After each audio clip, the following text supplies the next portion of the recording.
చచ్చిన పార్టీని బతికించుకోవడానికి జగన్మోహన్ రెడ్డి గారు ఇలాంటి ఓదార్పు యాత్రలు చేస్తున్నారు అని చెప్పి నేను చెప్తున్నాను.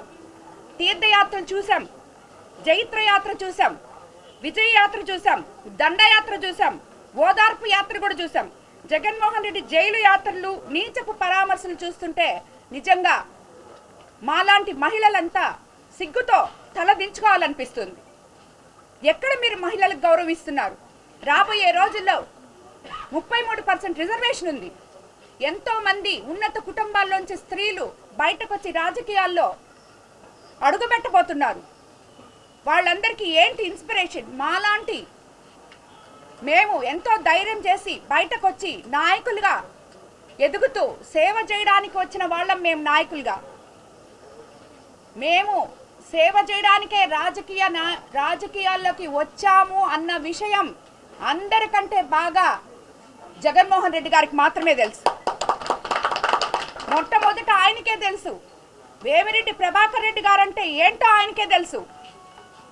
ఈరోజు ఈపీఆర్ గారు ఇక్కడ నెల్లూరులో క్వాడ్స్, ఇసుక, సిలికా చేస్తున్నారని మాట్లాడుతున్నాడు.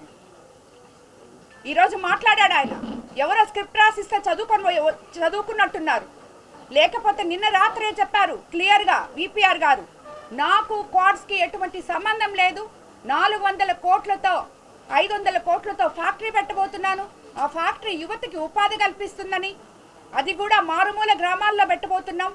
దానికోసం నేను ఫలాంది చేశాను. ఈరోజు ఇటువంటి నీచులందరూ మాట్లాడిన దాని మాటల కోసం నాకు అవసరం లేదు, నేను దాన్ని వదిలేస్తున్నాను అని చెప్పి నిన్ననే ప్రెస్ మీట్ పెట్టడం జరిగింది. అందరికన్నా ముఖ్యంగా వేమిరెడ్డి ప్రభాకర్ రెడ్డి గారు ఏంటో, ఆయన నీతి నిజాయితీ ఏంటో, ఆయన ఎక్కడి నుంచి ఆయనకి ఆదాయం వస్తుందో అన్నీ జగన్మోహన్ రెడ్డి గారికి తెలిసినంత బాగా ఇంకెవరికి తెలియదు. అటువంటి ఆయన పక్కన నలుగురిని పెట్టుకొని ఈరోజు వీపీఆర్ గురించి మాట్లాడడం నిజంగా చాలా హాస్యాస్పదంగా ఉంది. ఇది ఒక్కటే కాదు, చంద్రబాబు నాయుడు గారు ఎక్కడెక్కడి నుంచో, లోకేష్ బాబు గారు పరిశ్రమలు తీసుకొచ్చి మన దగ్గర పెట్టి మన బిడ్డలకి ఉపాధి కల్పించాలని చూస్తుంటే వీళ్ళు మేమొస్తే అది చేస్తాం, మేమొస్తే ఇది చేస్తాం అంటే ఏమని మీరు చేసేది? రాబోయే ఇండస్ట్రీని వాళ్ళకందరికీ బెదిరిస్తున్నారా మీరు? ఈ బెదిరింపులు ఎవరు వినరు, ఎవరు బెదిరిపోరు. అన్నిటికన్నా ముఖ్యంగా మీరు ఈ మాదిర జైలు యాత్రలు చేస్తుంటే 3 రోజుల నుంచి పోలీసులు ఒళ్ళు హోనం చేసుకొని తిరుగుతున్నారు. ఎందుకు తిరుగుతున్నారు? మీకొచ్చే జనాన్ని ఆపడానికి కాదు వాళ్ళు తిరుగుతుండేది. మీ దగ్గరికి డబ్బులు ఇచ్చి తోలించుకున్న జనాన్ని ఎక్కడ ఎవరికి దెబ్బలు తగులుతాయో మీకైతే మీ మనుషులు, మాకు అందరూ చంద్రబాబు నాయుడు గారి ప్రభుత్వంలో ప్రతి మనిషి ఆయనకి కావాల్సినోడే. వైఎస్ఆర్సీపీ మనిషా, తెలుగుదేశం మనిషా, ఇంకొక పార్టీ మనిషా అని చూడరు. ప్రతి మనిషి క్షేమం కోరుకునే నాయకులు చంద్రబాబు నాయుడు గారు. దానివల్ల ఏ మనిషి కూడా ఇబ్బందులు పడకూడదు అనే ఉద్దేశంతో ఈ పోలీస్ ప్రొటెక్షన్ ఇచ్చారు. అంతేగాని మీ మనుషులు వస్తున్నారు వాళ్ళని ఆపాలి, ఈ మనుషులు వస్తున్నారు వాళ్ళని తరమాలి, అది కాదు మా ఉద్దేశం. ఏ మనిషి కూడా ఇబ్బంది పడకూడదు. ఒకసారి అక్కడ జరిగింది, మొన్న నరసరావుపేట దగ్గర అక్కడ పోయినప్పుడు జరిగింది, ఇంకోసారి ఇంకోటి జరిగింది. ఇక్కడ ఏది జరగకూడదు. అటువంటి విపత్తులు మన ప్రజలకి రాకూడదు. మనం అధికారంలో ఉన్నప్పుడు ప్రజల్ని క్షేమంగా చూసుకోవాలి అనే ఉద్దేశంతో ఇంత పోలీస్ ప్రొటెక్షన్ పెడితే ఆ పోలీసుల గురించి ఎట్టబడితే అట్ట మాట్లాడుతున్నారు. వాళ్ళు భార్య బిడ్డల్ని వదిలేసి మన కోసం ఎంతో సేవ చేస్తున్నారు. అలాంటి వాళ్ళ గురించి మీ దగ్గర ఉన్నారు పోలీసులు, మీరు చేశారు, మీ దగ్గర కూడా ఉన్నారు కదా, మీ దగ్గర పనిచేసిన వాళ్ళు ఈరోజు కూడా ఉన్నారు. వాళ్ళని పట్టుకొని ఈరోజు మీరు ఇలా మాట్లాడుతున్నారంటే దానికి అర్థం ఏంటి?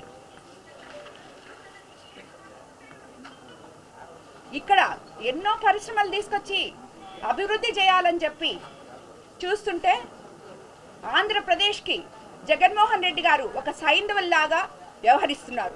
అదేవిధంగా నెల్లూరు జిల్లాకి ఈ అనిల్ కుమార్ యాదవ్, ఈ ప్రసన్న కుమార్ రెడ్డి ఇలాంటి ఇక్కడున్న వాళ్ళు సైంధవుల్లాగా అడ్డుపడి జిల్లా అభివృద్ధిని అడ్డుకుంటున్నారు.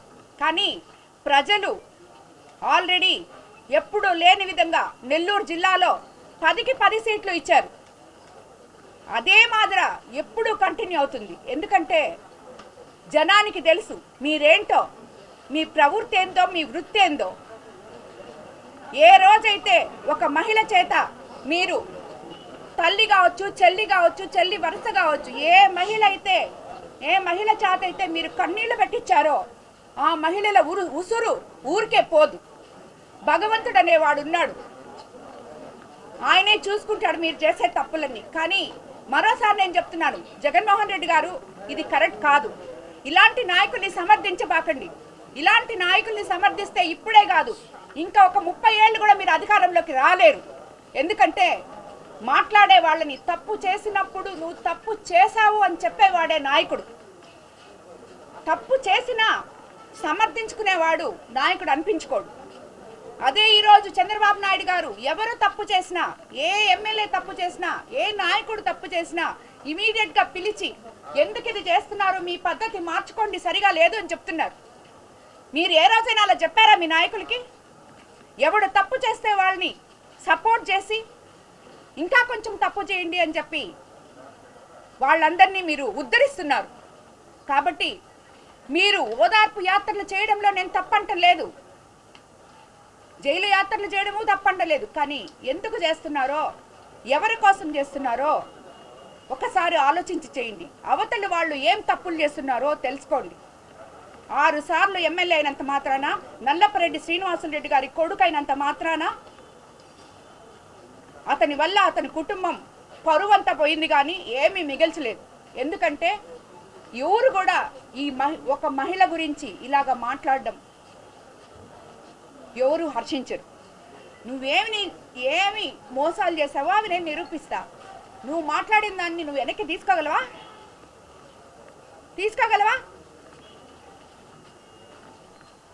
ఇది కరెక్ట్ కాదు. ఇలాంటి వాళ్ళ కోసం మీరు ఇంత వ్యయ ప్రయాసలు కోర్చి ప్రభుత్వ ధనం మొత్తం వ్యర్థం చేసి ఇలాగా రావాల్సిన అవసరం లేదేమో అని నేను అనుకుంటున్నాను. కాబట్టి మరోసారి ఇలా మహిళలకి, ఏ మహిళకు కూడా నాకు జరిగిన అన్యాయం జరగకూడదు. దానికోసమనే ఇంతమంది మహిళలు ఈరోజు వైఎస్ఆర్సీపీలో ఉన్న నాయకులు 40 ఏళ్ళ నుంచి ఉన్న వాళ్ళందరూ ఈరోజు వచ్చి మళ్ళీ ఈరోజు కూడా నాతో కలిసి నడుస్తామని చెప్పి వచ్చారు. అందరికీ నమస్కారం. మీకు అందరికీ తెలుసు నేను ప్రత్యేకంగా ఈ ప్రెస్ మీట్ ఎందుకు పెట్టాను. ఎందుకంటే ఒక రాష్ట్రాన్ని 5 సంవత్సరాలు ముఖ్యమంత్రిగా పాలించి మహిళా వ్యక్తిత్వ హననం చేసేలా నీచపు వ్యాఖ్యలు చేసిన గొప్ప వంశోద్ధారకుడు, నల్లపరెడ్డి వంశోద్ధారకుడు, 6 సార్లు ఎమ్మెల్యే అయిన ఒక మనిషి, చెల్లెల వరుస అయిన ఒక మహిళను ఇష్టం వచ్చినట్టు వ్యక్తిత్వ హననం చేసి మాట్లాడితే అసలు ఏం మాట్లాడాడు అనేది వినకుండా ఆ మనిషిని పరామర్శించడానికి ఈరోజు ఈ జగన్మోహన్ రెడ్డి గారు రావడం నిజంగా ఎంత హాస్యాస్పదంగా ఉందంటే అంత హాస్యాస్పదంగా ఉంది. అసలు మీరు ప్రజలకి ఏం మెసేజ్ ఇస్తున్నారు? 5 సంవత్సరాలు మీ పాలనలో మీ నాయకులు, మీ ఎమ్మెల్యేలు ఎన్నో నీచంగా ఘోరాలు చేసిన దానికి ఫలితంగా ఈరోజు ప్రజలు మిమ్మల్ని తరిమి కొట్టి 11 సీట్లతో గెలిపించారు. 154 సీట్లతో గెలిచిన మిమ్మల్ని ఈరోజు 11 సీట్లకి దించారు. అది ఎందుకు దించారు? మీరు చేసిన మాటలు, మీరు చేసిన అవినీతి, అరాచకాలు ప్రతి ఒక్కడు అసెంబ్లీ దగ్గర నుంచి తీసుకుంటే ప్రతి జిల్లాలో ప్రతి కాన్స్టిట్యున్సీలో నీతి నిజాయితీ అనేది తెలియకుండా దోచుకోవడమే కాకుండా ఎంతో మంది మహిళల్ని హరాస్ చేశారు, ఎంతో మందిని జైళ్ళకు పంపించారు, ఎంతో మందిని తరిమి తరిమి కొట్టారు, మాట్లాడిన ప్రతి ఒక్కరి ఇల్లు ధ్వంసం చేశారు. ఇదే ప్రసన్న కుమార్ రెడ్డి ఒక్కసారి మీరందరూ వెనక్కి తిరిగి చూస్తే పోలంరెడ్డి శ్రీనివాసరెడ్డి గారి గురించి వాళ్ళ భార్య గురించి ఏం మాట్లాడాడో వినండి ఒకసారి. వీరి చలపతిని అడ్డంగా పెట్టుకొని ఇతను ఏం మాట్లాడాడో చూడండి. ఆ తర్వాత మాట్లాడమే కాకుండా ఒక ఎస్సీ నాయకుడైన కరకట్టు మళ్ళీ ఇల్లు ధ్వంసం చేశాడు. ఇదే పోలంరెడ్డి శ్రీనివాసరెడ్డి ఇంటి మీదకి పోయాడు. వాళ్ళ బ్రదర్ తమ్ముడు ఇల్లు రాజపాలెంలో ఉంటే ఆ ఇంటి మీదకి పోయాడు. ఇవన్నీ ధ్వంసం చేశారు గత 5 సంవత్సరాల్లో జగన్మోహన్ రెడ్డి గారి ప్రభుత్వంలో. ఈ వైఎస్ఆర్సీపీ ప్రభుత్వానికే అసలు చెల్లెళ్ళన్నా తల్లులన్నా మహిళలన్నా ఏ మాత్రం గౌరవం లేదు. సభ్య సమాజం తలదించుకునేలాగా వాళ్ళని మాట్లాడి మళ్ళీ రాజకీయాల్లోకి వస్తే విమర్శలు అనేటివి ఉంటాయి, ప్రతి విమర్శలు ఉంటాయి. విమర్శలు తట్టుకోలేని వాళ్ళు రాజకీయాలు చేయకూడదు అని నీతి సూక్తాలు చెప్తున్నారు. ఏంటి విమర్శలు? ఎక్కడి వరకు ఏం విమర్శలు చేశాం?